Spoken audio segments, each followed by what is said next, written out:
안녕하세요. 위험물 기능사. 이번 시간에는 지난 시간에 이어서 제조소 두 번째 시간 갖겠습니다. 제조소가 가장 중요한 이유는 위험물의 건축물 중에서 모든 기본적인 사항은 다 제조소 등을 적용한다고 했습니다. 지난 시간에 안전거리, 보유공지, 기타 바닥에 대한 부분, 그 다음에 표시사항 했고요. 그 다음 이제 이번 시간에 할 거는 이제 채광 조명 설비부터 들어가겠습니다. 채광 설비하면 한자로는 채광이지만 그냥 창이라고 생각하면 되겠죠. 창이 있어야 햇빛이 들어올 거예요. 그래서 채광 설비 또는 조명 설비입니다. 조명 설비는 인공적으로 전기에 의해서 조명을 밝히는 거고요. 그러니까 어떤 설비가 더 큰 개념이냐면 조명 설비 개념이 조금 더 큰 개념이겠죠. 여기서 말하는 채광은 자연 채광을 얘기하고요. 그래서 조명 설비가 되어 있으면 채광 설비 설치를 면제합니다. 그건 당연하겠죠. 그러면 채광 설비란 일단 채광 설비는 불연 재료로 해라. 그 다음에 연소의 우려가 없는 벽에 설치해라. 연소의 우려가 있는 외벽 말고 연소의 우려가 없는 부분에 설치를 하라. 그래서 보통 이제 한 2m 이상 높은 부분에 채광 설비를 합니다.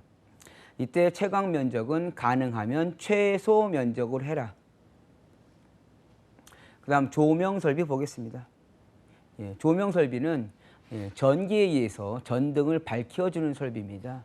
그럼 가장 이제 위험한 부분은 어떤 것이냐면 흔히 말하는 제4류 위험물에 인화성 액체가 유증기가 발생하여 낮은 곳에 체류해서 이러한 제조소 등 안에 머무르고 있는 상태에서 전기 설비에 의한 전등을 켰다 껐다 하는 것.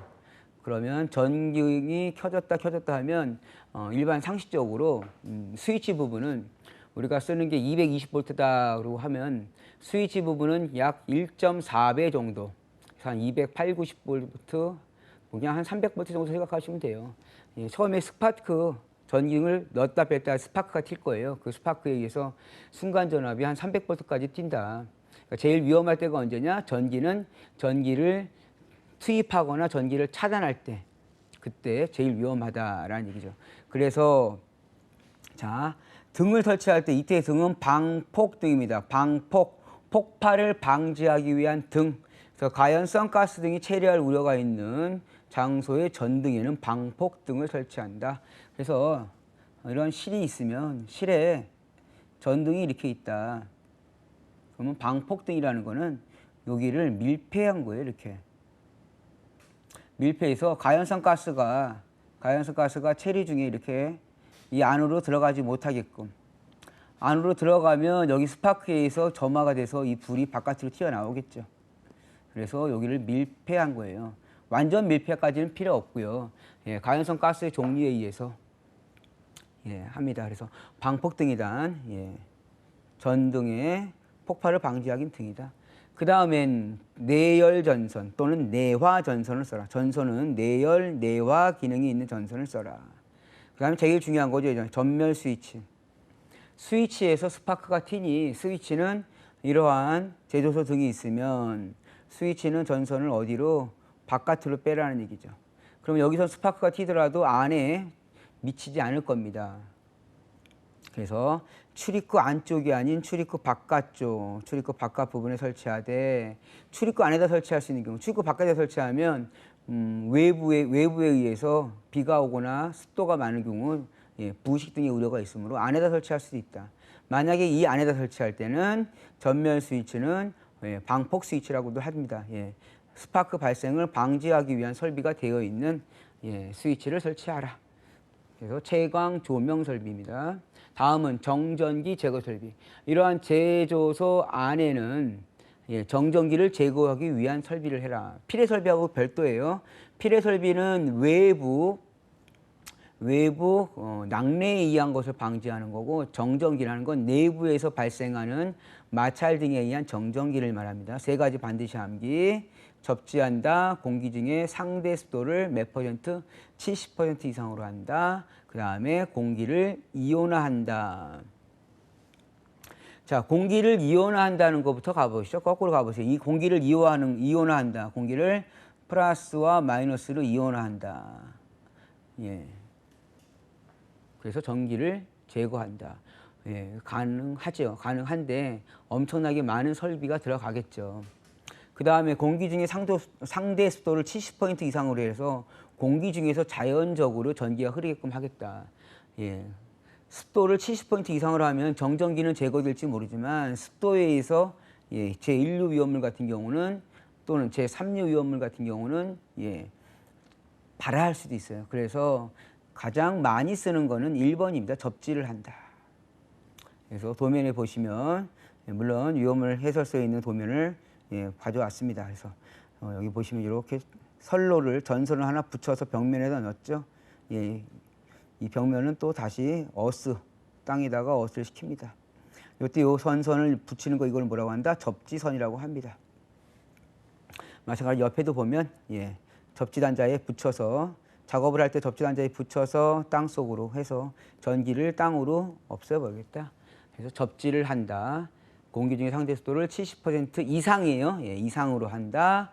공기를 이온화한다. 세 가지 반드시 암기해 주시고. 그 다음 필해 설비.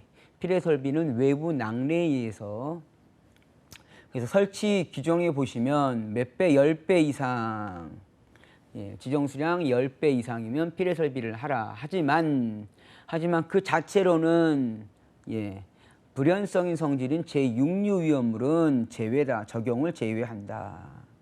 이러한 필해 설비는 돌침부, 그 다음에 필해 도선, 다시 인하 도선, 땅속으로 해서 접지 도선이 있겠습니다. 이렇게. 보통 여기는 건물 최상부보다 25cm 정도 더 위에 있어야 낙뢰가 치더라도 여기를 가겠죠.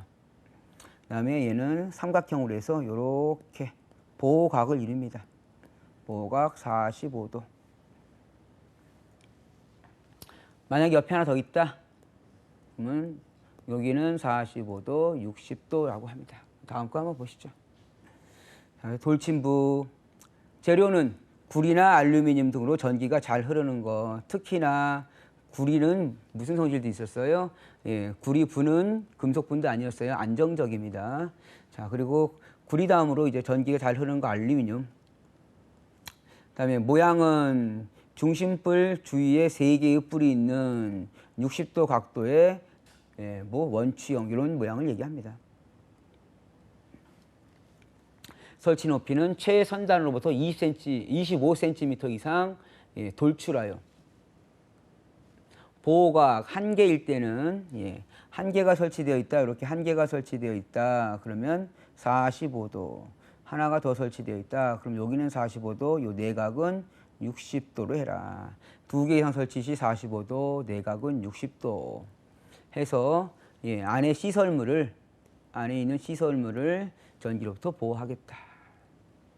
접지 전극은 땅으로부터 지면으로부터 몇 미터 이하고 하라? 3미터 이하로. 가끔 시험에 나오는 거예요. 수치. 예, 어떤 거? 예, 이때 저항값은 얼마? 10오hm. 15오hm 이하가 되겠죠. 그래서 15오hm 이하로 해라. 자, 다음 보시죠. 제조소의 배관. 배관에 대한 거는 예, 일단 배관의 재질, 광관이라고 얘기하면 보통 이제 금속관을 얘기합니다. 백관, 흑관 등의 금속관. 그 다음에 유리, 섬유, 광합, 플라스틱, 고밀도, 폴리에틸렌, 폴리우레탄 등등의 배관을 써라. 배관의 구조는 내관 및 외관으로 하는 이중관으로 해라. 그래서 기본적으로 위험물의 배관은 전부 이중관을 기준으로 합니다. 이중관을 하지 않는 단관을 하는 건 뒤쪽에 이제 지하 탱크 저장소에 한번 나옵니다. 그 다음에 수압 시험 압력. 이러한 배관은 평상시에 수압 시험을 견뎌야 된다. 그래서 최대 상용 압력의 몇 배? 1.5배. 다만 시간은 없죠. 저장하는 곳의 탱크는 1.5배, 최대 상용 압력이 1.5배로 10분간인데 배관은 1.5배 압력을 견딜 거. 그래서 시간에 대한 부분은 일단 제외되어 있고요. 그 다음에 배관은 기본적으로 지하에 매설을 합니다. 그래서 배관은 매설을 기준으로 한다. 그러면 지하에 매설하는 경우에는 외면은 부식 방지 조치를 하고 도복장, 코팅, 전기 방식 등에 필요한 조치를 해라. 부식을 방지하기 위하여 예, 코팅이나 전기 방식에 의해서 적절하게 조치를 해라. 배관의 접합 부위에는 위험물의 누설 여부를 점검할 수 있는 점검구를 설치하라. 예, 점검구라는 거는 우리가 어떤 관로상에 들어갈 때는 어떤 장비상에 들어가서 점검하기 들어가는 걸 이제 맨홀이라 그래요. 근데 한자로 점검구라 하면 점검하기 위한 입구자예요. 출입구. 그래서 배관을 이렇게 하면 배관과 배관이요. 이 배관을 중간에 연결했다. 그러면 땅속에다가 매설한 거죠. 이렇게 맨홀을 팝니다.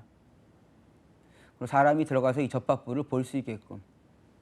그래서 우리 중간에 길 가다 보면 이렇게 매너 뚜껑 같은 게 있을 거예요. 그래서 거기 보면 전력선, 전화선 등등이 있죠. 거기서 뭐 한 거예요? 접합하는 거예요. 그래서 점검구를 설치해라. 그다음에 지면에 미치는 중량이 배관에 미치지 아니하도록 적당한 보호 조치를 해라. 그래서 매설 깊이, 이송취급소에서는 이제 매설 깊이까지 법으로 정해져 있습니다. 그 다음에 배관은 이제 배관을 지상에 설치할 경우 지면과 닿지 아니하도록 외면에 뭘 해라? 부식 방지 도장을 해라. 그 정도 배관에 대한 부분 설명을 하고요. 자, 이제 환기 설비. 이번 시간에서 가장 중요한 겁니다. 환기 설비. 그 다음에 배출 설비. 자, 환기 설비는 우선 자연배기입니다. 자연배기.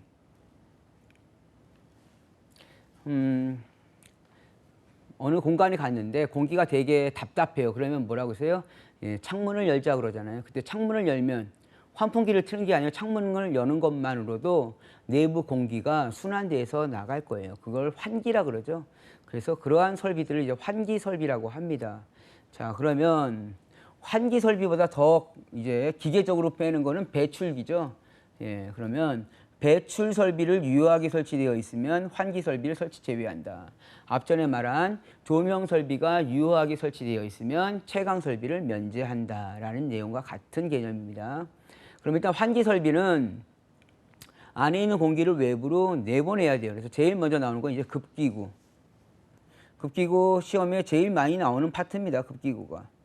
그럼 급기구란 공기를 공급해주는 입구입니다. 흔히 말하는 그릴이죠. 보통 이렇게 되어 있을 거예요. 이렇게 창문이 이렇게 되어 있으면 창문에 그릴이 이렇게 되어 있는 거죠.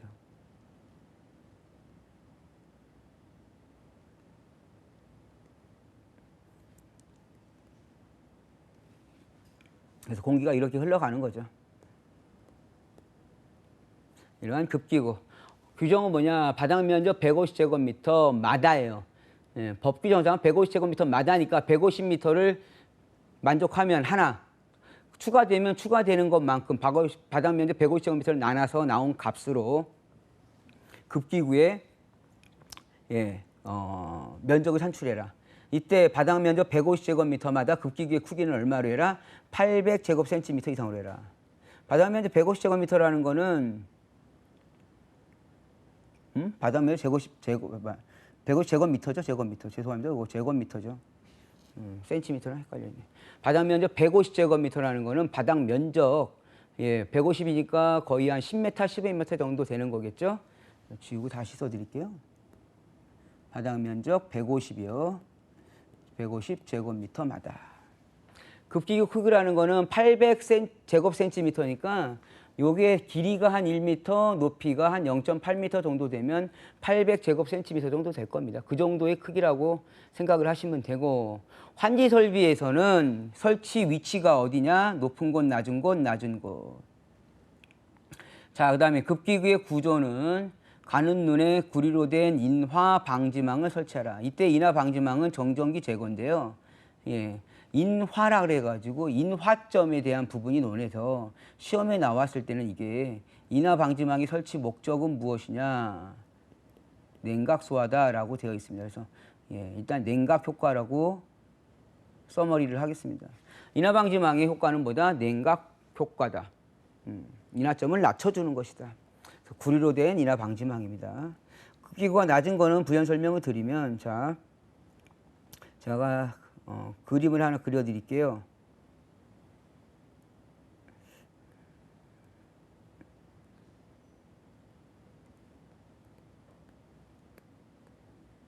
이렇게 이게 개미집이에요. 개미집이면 개미집 여기에 구멍이 있을 거고요. 여기에 구멍이 있을 거예요. 개미집은 땅 속에 있는데 안 썩습니다. 이유가 뭐냐? 예, 이렇게 보면 이쪽에 눌러주는 기압과 이쪽에 눌러주는 기압 차이가 있을 거예요. 그래서 공기는 뭐 높은 곳에서 낮은 곳으로 이쪽이 기압이 훨씬 높죠. 이쪽은 기압이 높고 이쪽은 기압이 낮고 그래서 기압 차이에서 공기가 흘러간다는 얘기죠. 그러니 이 차이가 높을수록 어떻게 되겠어요? 예, 기압차가 형성이 많이 될 거예요. 그래서 환기 설비는 기계 설비에 의해서 하는 게 아니라 자연 배기 방식에 의해서 하는 거니까 이 기압차를 높게 하기 위해서 이거를 건축물로 바꿔서 그려볼게요. 그러면 이러한 제조소 등이 있다. 그럼 제조소에 예, 여기 뭐요?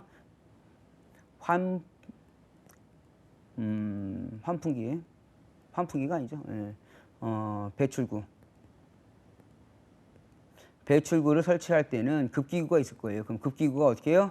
가장 높이가 많이 벌어지게끔. 그래서 급기구는 어디요? 낮은 곳입니다. 낮은 곳. 그래서 법으로 정하고 있는 최소 높이는 2m 이상. 예, 그래서 배출구부는 2m 이상의 높이에 급기구는 낮은 곳. 그래서 그림을 한번 보시면 그림 보기 전에 바닥 면적에 대한 부분 정의를 하겠습니다. 그래서 바닥 면적 오타가 자꾸 났네요. 바닥 면적 150제곱미터 이내일 때는 규정을 달리 적용하더라. 그래서 자, 150제곱미터 마다 얼마요? 800제곱센티미터 이상이라 그랬죠. 그래서 150제곱미터보다 작은 단위일 때 120에서 150일 때는 600으로 하고요. 그 다음에 90에서 120일 때는 450. 다시 90으로 가죠. 60에서 90일 때는 300. 다시 60은 여기로 가고요. 300보다 작은 150입니다. 처음에 200이 마이너스 되고요. 그 다음은 얼마씩? 150씩 뺍니다. 이게 환기 설비에서 시험에서 가장 많이 나오는 부분이에요. 그래서 이 표는 반드시 암기를 하십시오. 그래서 369, 369 하잖아요. 그래서 30 빠진다. 30, 30, 30, 30. 150, 120, 90, 60에 이쪽은 800, 600, 그 다음에 150입니다. 450, 300, 150. 이거 반드시 암기. 자, 그래서 바닥 면적과 급기구의 크기는 반드시 암기를 해주시고 이제 환기구로 보시죠. 이러한 제조소 등이 있으면 환기 설비에는 공기를 바깥으로 빼기 위한 이렇게 환기구가 있을 것이다. 그럼 이러한 환기구에는 여기 1번에 보시면 회전식 고정 벤틸레이터, 영어에서 온 거니까 벤틸레이터 종류는 많이 있습니다. 지나가다 보셨는지 모르겠는데 이렇게 배관이 있으면 배관에 이렇게 같은 모양으로 이렇게 하나씩 쓴 게 있을 거예요.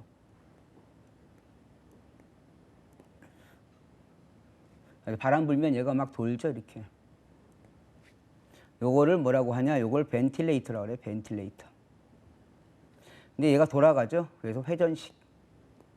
다만 얘 몸체는 고정되어 있다. 그래서 회전식 고정 벤틸레이터라고 합니다. 얘의 역할은 벤츄리 효과. 이쪽에서 올라가면 유속이 빨라지면서요, 압력이 떨어집니다. 그래서 여기는 압력이 작아지고 그러면서 진공갑처럼 압력이 낮아진다는 얘기. 그럼 여기 있는 것들이 위로 빨아올린다는 얘기죠. 그거를 벤츄리 효과라고 그래요. 어디서 했냐면요, 소화약재 혼합에서 했습니다. 벤츄리 효과.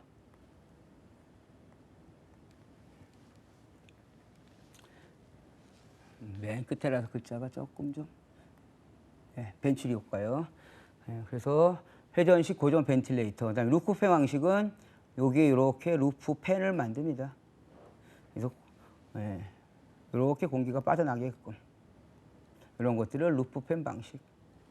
자, 급기구는 어디에? 낮은 곳에, 급기구는 낮은 곳에 바닥 면적 150제곱미터마다 800제곱센티미터 이상의 인하 방지망. 이때 인하 방지망은 냉각 효과가 있다. 네, 그 정도 되면 되겠습니다. 높이는 얼마? 예, 지면으로부터 2m 이상의 높이. 그 다음 배출 설비. 배출 설비는 우선 예, 자연 배기 방식이 아니라 예, 모터에 의한 전동기에 의한 강제 배기 방식입니다. 설치 조건 가연성 증기가 체류할 우려가 있어서 가연성 증기가 체류하지 못하게 바깥으로 빼기 위한 것이다. 그래서 보통 인하점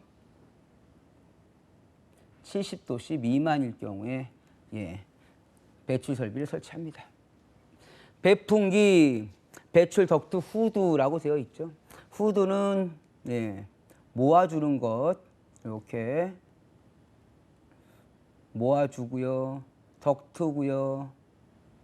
예, 여기서 바람을 빨아당겨서 올릴 겁니다. 여기에 배풍기죠. 여기서 중요한 건 이제 국소 방출입니다. 국소 1국소에 해당하는 공기를 바깥으로 빼겠다. 그래서 1시간당 배출자소 용적의 몇 배? 20배. 그 다음 왜 국소 방출 방식을 기준으로 하느냐.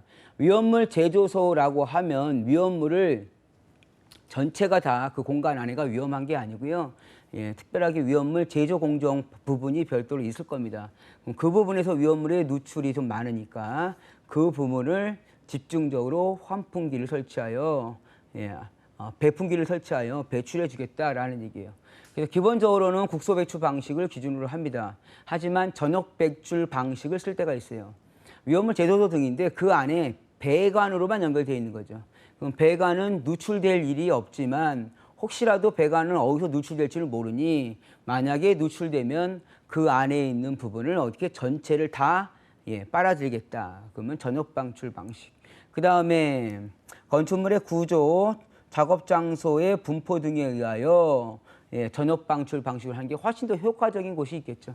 예, 국소 방출 방식이 너무 많은 거죠. 그러면 전체 방식으로 하겠다. 그래서 이 두 가지는 좀 암기를 해주시고 예, 이런 두 가지 배관이음 또는 예, 전역 방출 방식이 효과적이라고 한다고 하면 전역을 기준으로 한다. 기본은 뭐라고요? 국소. 자, 전역 방출 방식으로 하면 바닥 면적 1제곱미터당 18세제곱미터. 바닥 면적이에요. 1제곱미터당 18세제곱미터 이상의 용량으로 공기를 배출해라. 자, 그럼 급기구 보시죠. 급기구는 자연 배기는 낮은 곳. 예, 그 다음에 배출 방식은 높은 곳이에요.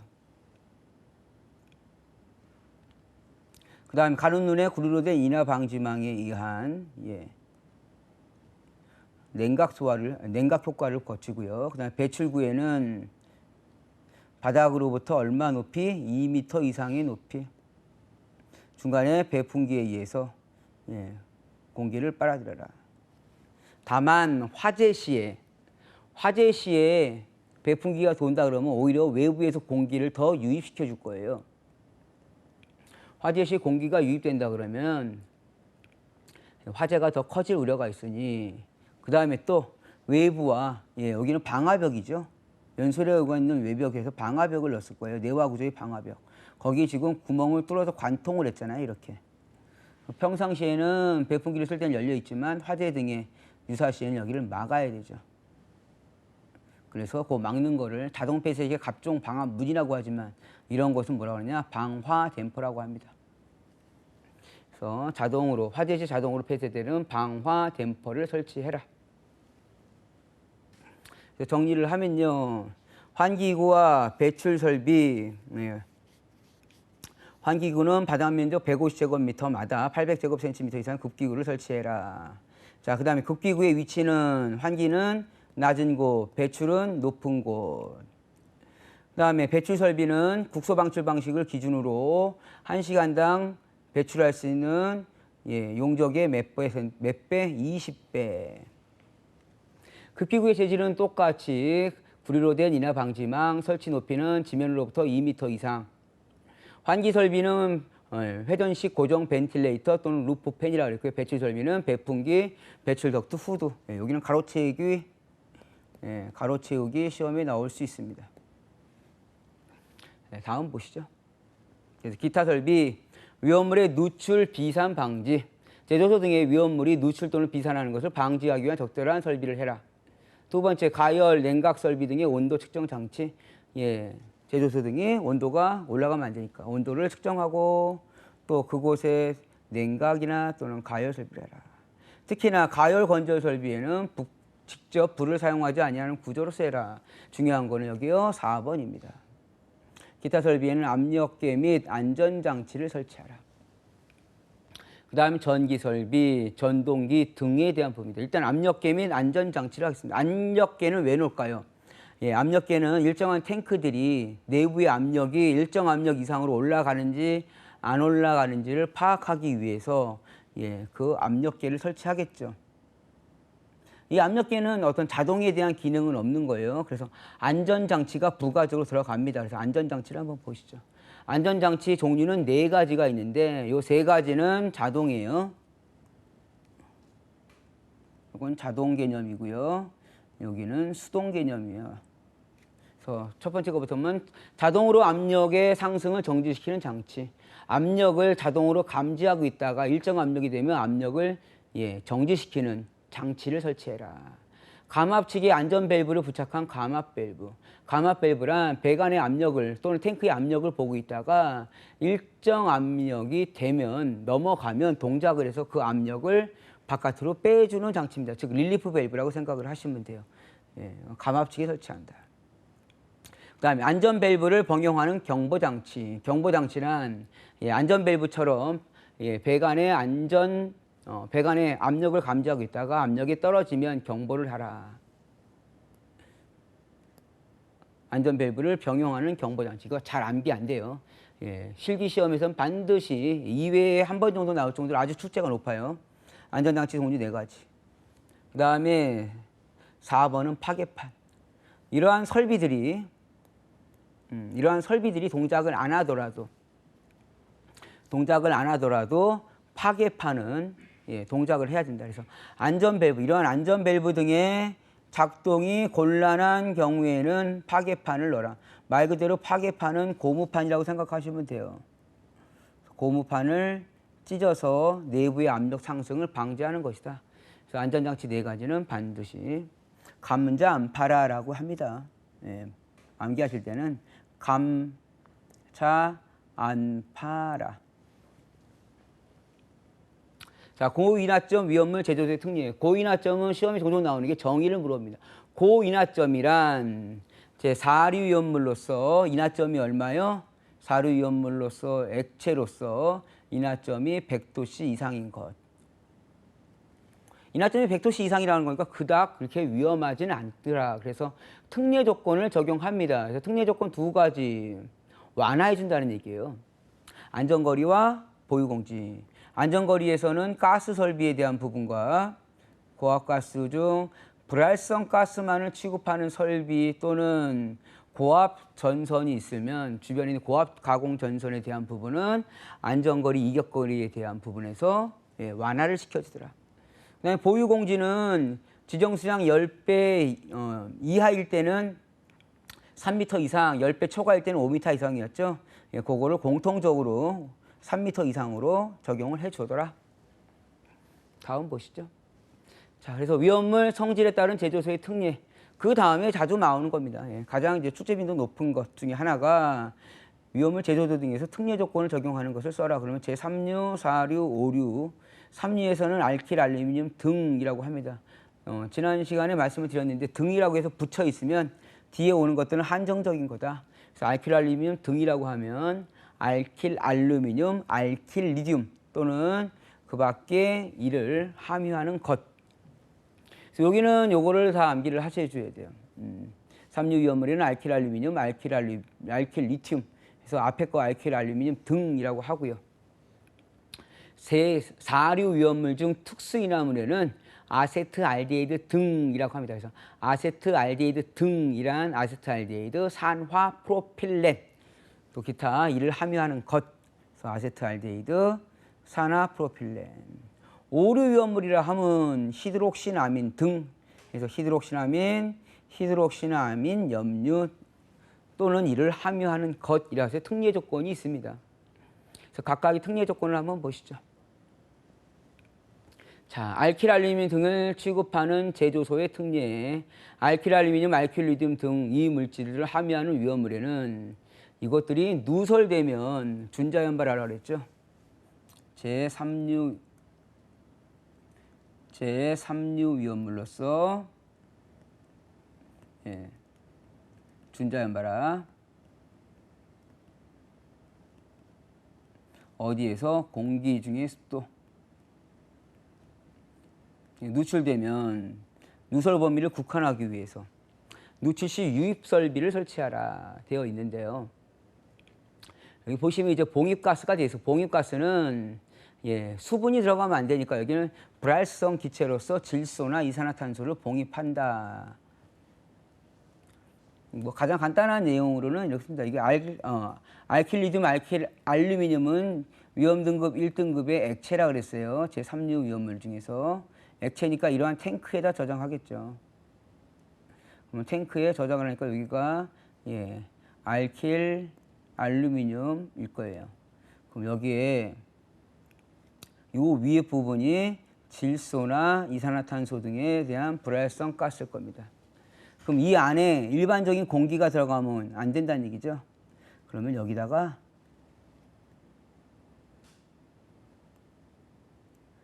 가스통을 넣는 겁니다. 가스.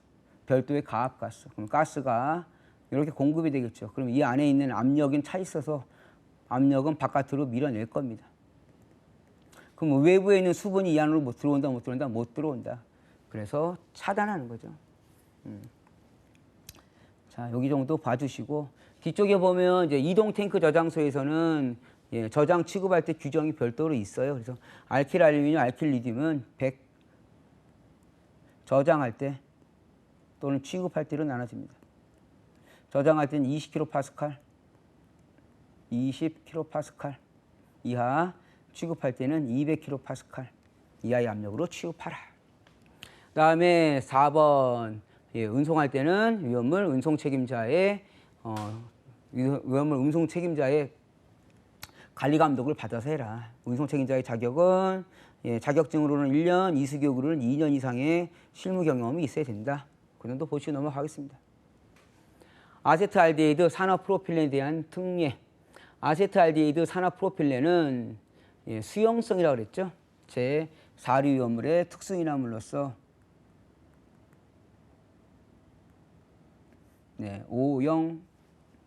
O087 기억하시죠? 이 정도는 두 개 다 성질은 뭐다? 수용성이다. 그래서 여기는 봉입가스에 뭐가 들어가냐? 수증기가 들어가요. 불활성 기체 또는 수증기를 봉입하더라. 왜? 이유는 뭐냐? 이유는 수용성이라. 안정적이다. 물이 좀 들어가 있으면. 그 다음에 사용 제한 금속, 구리, 은, 수, 마그네슘. 구, 은, 수, 마에 의하면 금속의 아세틸라이트라는 물질을 생성하여 이 금속의 아세틸라이트는 뭐다? 폭발성이다. 그래서 폭발을 유도할 수 있다. 그래서 금, 은, 수, 마그네슘의 합급은 사용을 금지한다. 사용을 제한한다. 그 다음에 아세트알데히드 산화프로필렌의 탱크에는 지금 보시면 인하점이 얼마예요? 영하 38도, 인하점이 영하 37도에 엄청나게 낮다는 얘기입니다. 그래서 얘네들은 보관할 때 인하점 이하로 보관해야 된다. 그래서 냉각장치가 들어갑니다. 또 냉각만 시키는 게 아니라 온도를 유지하겠죠. 보냉장치가 들어갑니다. 그래도 위험하니 불활성 기체 또는 수증기를 봉입하는 기체, 장치를 갖추어라. 특히나 온도가 상승할 수 있으니 뭐에 의해서 냉각이나 보냉장치가 고장나서 온도가 상승할 수 있으니 비상전원을 설치하라. 그래서 냉각장치, 보냉장치는 2 이상을 설치하여야 한다. 2 이상의 설치를 한다. 뭐를? 전원을 공급하는 걸로. 그래서 비상전원을 갖출 것. 다만 수량이 작을 때는 제외를 해주더라. 자, 그래서 비상전원에 대한 부분 보시고요. 히드록시나민 등을 취급하는 제조소 보겠습니다. 자, 1번 히드록시나민 등의 온도 및 농도의 상승에 따른 조치를 할 것. 철이온 등 히드록시나민은 철이온 등이 들어가면 여기 히드록시기에 의해서 철이 폭발적으로 반응을 하므로 철 또는 이온의 혼입을 방지하는 설비를 설치해라. 자, 히드록시나민 하면 안전거리 보유공지 특례, 안전거리 특례요. 보유공지가 아니라 안전거리 특례 기억해 주시고요. 방유제 하겠습니다. 방유제는 방지한다. 기름이 흐르는 것을 방지하게 하는 제자라는 요 제자는 언덕 제자예요.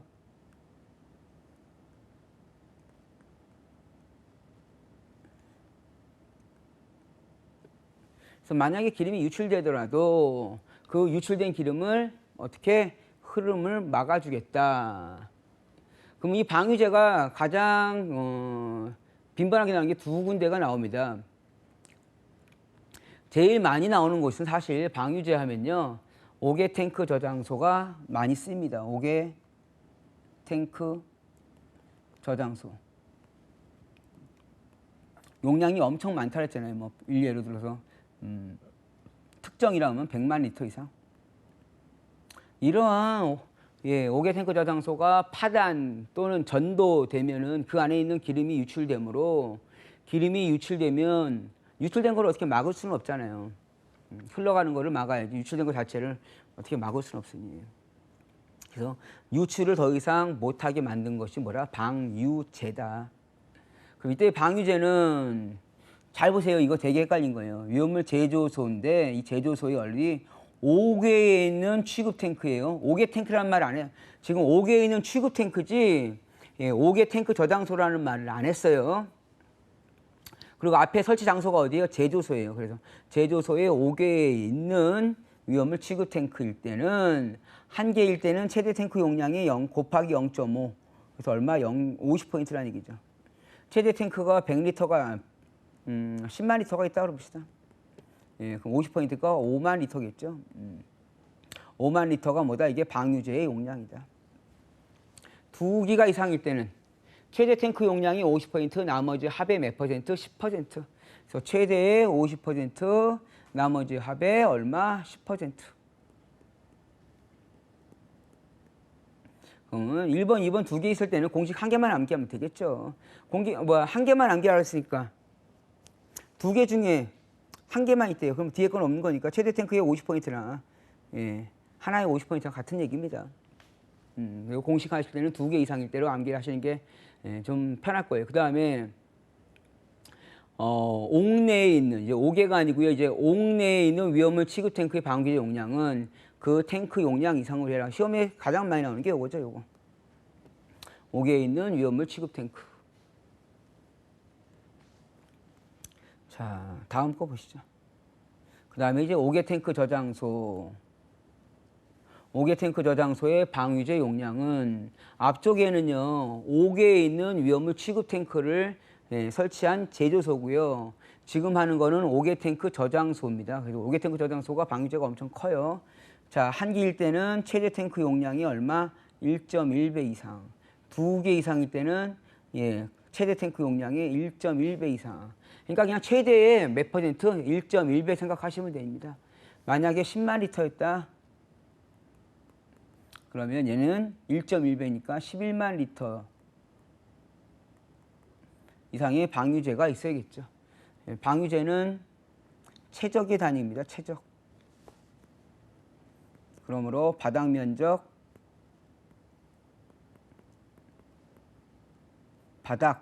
면적 곱하기 방유제의 높이. 방유제 높이. 그럼 이것이 방유제의 용량이 되겠죠. 그 방유제 용량이 제조소일 때는 최대 탱크의 50%, 나머지 합의 10%, 5개 탱크 저장소일 때는 110%.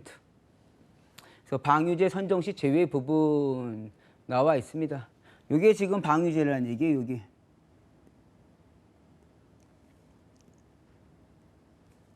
이 부분이 지금 방유제라는 얘기입니다. 이렇게 그러면 더 이해하시겠죠. 자, 용량이 최대인 탱크 외의 방유제 높이 이하 부분의 용적이다. 방유제 높이 이하 요 부분이겠죠.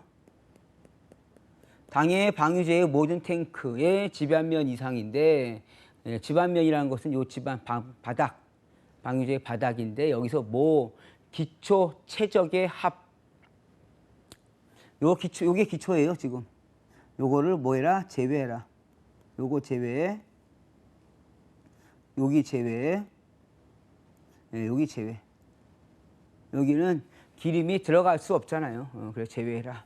그 다음에 중간에 간마기 뚝이 있으면, 간마기 뚝이 이렇게 있었다. 그럼 이 간마기 뚝에 대한 면적. 면적이 아니고 최적이라고 했죠. 부피니까 최적으로 해야겠죠. 그 다음에 당해 방유제 내에 배관 등이 있으면 그 배관의 합. 배관은 방유제가 있으면 이렇게 뚫고 못 와요. 뚫고 오면 이 부분이 누유가 생길 수 있으므로 위험할 수 있습니다. 그래서 아예 배관을 이렇게 돌립니다. 이렇게 돌렸죠. 그럼 이때 이 배관이 이 아래 부분에 해당하는 면적은 더해서 최종 계산에서는 그 면적을 뺀 나머지 면적이 5개 탱크 저장소는 110포인트라는 얘기입니다. 옥내 취급 탱크, 제조소득 옥내 조급 청소는 50%라는 얘기예요. 자, 이렇게 해서 제조소에 대한 부분 마무리를 하겠습니다. 마지막에 이제 지정 수량의 배수에 따라 설치하는 설비에서 정리를 해드리면, 지정 수량 10배 이상이면 설치할 설비가 있었어요. 지정 수량 10배 이상이면 필요 설비. 그 다음에 경보 설비 중에서는 이렇게 경보 설비예요. 지정 수량 100배 이상이면 자탐 설비를 넣어야 했어요. 자탐은 자동 그리고 수동으로도 기동을 하는 거고요. 비상방송 설비는 수동이겠죠. 이건 수동. 그래서 지정 수량이 몇 배? 10배 이상. 경보 설비는 수동이에요. 수동. 사람이 화재를 인지하면 발신기를 눌러서 수동으로 화재를 발신하는 것. 휴대용 메가폰은 화재가 난 경우 마이크 같은 걸로 안내를 하는 거죠. 다만 여기 보면 이동 탱크 저장소는 제외하더라. 이동 탱크 저장소에는 경보 설비를 설치할 수가 없다 이거죠. 건축물 개념으로 보는 것이 아니기 때문에. 자, 이렇게 해서 이론 과정을 끝내고요. 문제 풀이하겠습니다. 문제, 다음 중 제조소에서 30m 이상의 안전거리를 두지 않아도 되는 것은, 안전거리 문제 나오면요, 3m, 5m, 10m, 그 다음에 30m, 50m 생각을 하셔야죠. 중간에 20m가 빠졌네요. 자, 20m, 30m, 50m. 3m는 7000V 초과 35,000V 이하. 그 다음에 5m는 35,000V 초과. 10m 주거, 20m 가스, 30m 학교, 병원. 그 다음에 50m 문화재요. 지정문화재. 더 세부적으로 나가면 30m에는 300명 이상의 공연장, 그 다음에 20명 이상의 복지시설 생각을 하시고, 안전거리를 두지 않아도 되는 것은 1번 학교는 학교 병원은 인원에 관계없이요 적용해야 됩니다. 복지, 보건 등의 시설은 몇 명? 20명 이상. 공연장, 영화관람장 등등은 몇 명? 300명이죠 이게. 300명 이상. 병원은 규모에 관계없이. 답은 3번이겠네요. 다음 거 보시죠. 제조소로부터 지정문화재까지 안전거리는 최소 얼마? 지정문화재는 얼마? 50m 이상. 과염소산을 제조하는 제조소로부터 학교까지 안전거리는 최소 얼마 이상으로 하여야 하는가? 학교까지는 얼마였어요? 안전거리가? 학교는 30m. 과염소산이래요. 제6유연물은 적용하지 않는다예요. 그래서 위험물 안전관리법을 공부하실 때 앞쪽에 있는 위험물의 성상 및 시설 기준에서 위험물이 몇 류 위험물, 제0류 위험물이라고 말했죠. 왜? 과염소산 이렇게 일일이 아예 안 했단 말이에요. 과염소산은 제6류위험물. 그래서 과염소산, 과산화수소, 질산. 과산화수소, 질산. 위험 등급 1등급 지정수량 300kg. 그래서 적용 제외 필요가 없다. 다음 문제. 화재 발생 시 소화 활동을 원활히 하기 위하여 보유 공지 기능으로서 적당하지 않은 것은 보유하라. 어떤 거를 공지, 빈 땅. 그래서 보유 공지 하시면 빈 땅이에요. 1번 위험물 시설의 화재 시 연소 방지. 그래서 주변 화재가 위험물 시설로 가는 동안에 연소를 방지하기 위한 것이다. 2번 위험물의 원활한 공급. 이건 공부를 안 하셔도 맞힐 수 있는 부분이죠. 그다음에 소화활동산 원활한 소방활동 공간을 위하여. 그래서 최소 소방자동차 폭이 얼마? 3m 생각하시라 했어요. 그래서 3m 이상, 최소 3m 이상이었죠. 지정수량 몇 배? 지정수량 10배 이하, 10배 초과. 10배 이하는 3m 이상, 10배 초과는 5m 이상. 그래서 최소가 3m 있잖아요. 그 다음에 피난상 필요한 공간을 확보하기 위하여. 답은 2번. 자, 안전거리를 제외할 수 있는 제조소 등의 종류가 아닌 것은. 안전거리 제외 종류 이거 암기하시려면 힘들어요. 그러니까 안전거리 제외에서는 제1 외내 외탱 암위소 모두 기억하시나요? 그래서 제1 외내 외탱 10, 100, 5, 2. 그래서 150에 200. 암, 이송. 여기는 모두다. 요거는 여기에 해당하는 거 있죠. 특히나 여기. 여기에 해당하는 거 요 세 가지는 다 규정이 있습니다. 그래서 요거 세 가지를 먼저 제거하세요. 옥외 저장소, 그 다음에 옥내 저장소지 옥내 탱크 저장소는 아니에요. 그 다음에 안전거리 제외하는 거는 제6류위험물은 다 제외. 그 다음에 안전거리 제외하는 거 어디요? 주유취급소 제외. 그러면 안전거리 제외할 수 있는 종류가 아닌 것은 여기에 해당하는 거는 옥외네요. 다시 한번요. 안전거리를 제외하는 거래요. 제외하면 첫 번째 위험물의 종류로는 제6류 위험물 제외. 그 다음에 여기에 해당하는 거는 즉 예방 규정에 해당하는 거는 다 안전거리를 적용한다. 그래서 옥외 저장소, 옥내 저장소, 옥외 탱크 저장소는 기본적으로 적용을 하더라. 그 다음에 제조소, 일반 취급소도 적용을 한다라는 얘기죠. 그럼 일단 첫 번째가 옥외 있으니까 이건 적용. 그 다음에 옥내 탱크예요. 옥내 저장소, 옥내 탱크는 적용 안 한다. 그 다음에 주유 취급소는 지하에 있는 것들은 적용 안 한다 했죠. 지하에 있는 주유 취급소, 지하 탱크 저장소, 안반 탱크 적용 안 하더라. 답은 옥외 저장소가 되겠습니다. 히드록시나민 1000kg을 취급하는 제조소의 안전거리는 이제 지정수량 배수를 끄집어내야죠. 히드록시나민의 지정수량은 100kg. 결국은 지정수량의 배수는 지정수량으로 저장량을 나눠주면 된다. 그럼 얘는 10이겠죠. 그럼 이거는 51.1 곱하기 3승분 루트 n에서 10을 넣어주면 109점 얼마가 나올 겁니다. 그래서 답은 110m 이상. 하도 이 문제가 자주 많이 나와서 답을 암기하고 있는 상태입니다. 그래서 51.1 곱하기 3승분 루트 10 하면 110이 나오더라. 자, 다음 문제. 제조소로부터 문화재 사이의 안전거리는 50m 이상이다. 이때 이 안전거리를 지정수량의 배수에 따른 거리만큼 단축하기 위하여 필요한 설비는 무엇인가? 자, 안전거리를 단축할 수 있는 거리. 기억나시죠?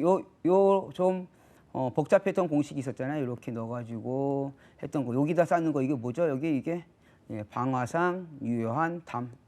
네. 다음 문제.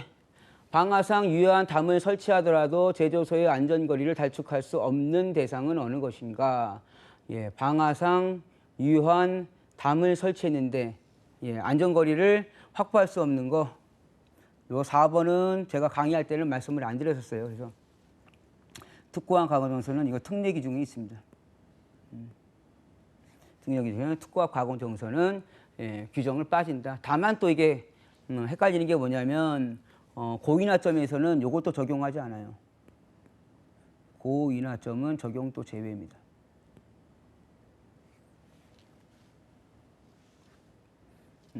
요거 부분은 제가 예, 앞쪽에서 설명을 안 해서 예, 문제 할 때 설명을 드린 거고요. 다음 거 보겠습니다. 어느 제조소는 일일 최대량으로 휘발유 4,000리터를 제조한다. 이 제조소의 보유 공지는 최소 얼마 이상을 확보하여야 하는가? 예, 이래서 앞쪽의 위험물의 성상 부분을 하셔야 돼요. 자, 휘발유 부분 나왔죠? 푸는 거 보면 특 1, R, 2, 3, 4, 동, 5, 2, 4, 126에 1만. 예, 기억해 주시고, 그러면 여기 50, 200, 400, 1000에, 2000에, 6000. 다만 1, 2, 3, 요 세 가지만 곱하기 2를 해서 수용성은 곱하기 2를 해줘라. 휘발유는 400이랍니다. 휘발유는 어디 있냐? 예, 아가벤톨피 메초이시콜이라서 제1석유입니다. 요거는 제1석유류. 그러므로 지정수량은 200 아니면 400인데 휘발유는 비수용성, 그래서 200이 되겠죠. 그러면 얘를 얼마로 나눠줘라? 4,000리터를 200리터로 나눠주면 20배가 되겠네요. 그럼 지정수량 10배를 초과하는 거죠. 그러면 5m 이상이 되겠네요. 최소 얼마이냐? 최소 5m. 5m 이상이니까. 이런 문제는 좀 단계가 조금 있어요. 다음 문제. 다음 중 위험물 제조소의 게시판의 기재사항이 아닌 것은 위험물 제조소의 위험물의 류별, 품명, 그 다음에 안전관리자의 성명 또는 직명, 위험물 제조일은 필요 없고요. 최대 취급 수량, 그 다음에 최대 저장 수량, 저장 최대 수량, 그 다음에 혼동하기 쉬운 게 지정 수량의 배수죠. 제조일은 아니다. 다음 문제. 위험물 제조소에 보기 쉬운 곳에 방어에 필요한 사항을 게시판으로 설치하였다. 게시판이랍니다. 게시판은 나오면 한 변의 길이가 0.6, 다른 한 변의 길이가 0.3. 0.3과 0.6이 나오면 됩니다. 0.3, 0.6 직사각형으로 하였다. 두 번째, 인류 위험물 중 알칼리 금속의 과산화물과 이를 함유하는 것은 물기주의? 물기주의란 말이 있었나요? 없었나요?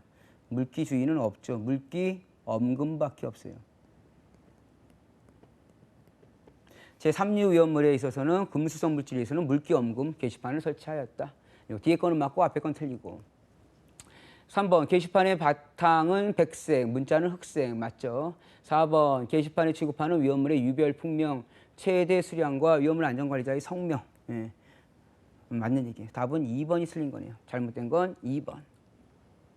다음, 위험물 제조소에 설치하는 주의사항을 표시한 게시판의 내용이 잘못된 것은.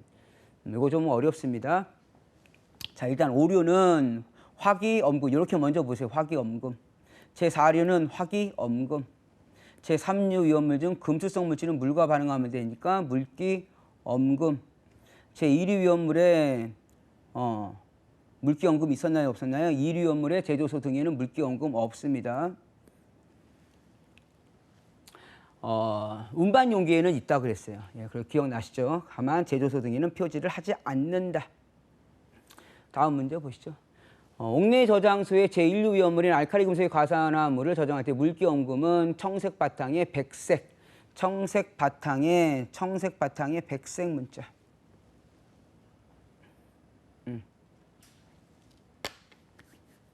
이렇게 해서 제조소 등의 문제를 마무리를 하겠습니다. 제조소에 대한 부분이 지금 내용이 되게 많아요. 제일 먼저 나오는 게 그 안전거리, 보유공지, 그 다음에 환기 설비하고 배출 설비요. 그 다음 환기 설비, 배출 설비에서는 이제 급기구 면적 제일 중요하다 그랬고요. 다시 한번 이제 말씀드리는 거는 위험물 제조소 등에서는 가장 기초적인 걸 다루셔야 돼요. 그래서 건축물에 대한 규정, 건축물은 지하층이 없어야 된다. 벽기, 바, 지는 불연재료로 하고 연쇄료가 있는 외벽은 내화 구조로 해라. 그다음에 출입구에는 자동 폐쇄식의 각종 방화문을 설치해라. 그다음 바닥은 적당한 경사에 최저부에는 집유 설비를 설치하고 특히나 액체 위험물을 사용할 때는 유분리 장치를 설치해라. 또 환기 설비와 배출 설비의 차이점은 환기 설비는 급기구가 낮은 곳, 높은 곳, 환기는 낮은 곳. 제가 개미지 그려서 설명드렸고요.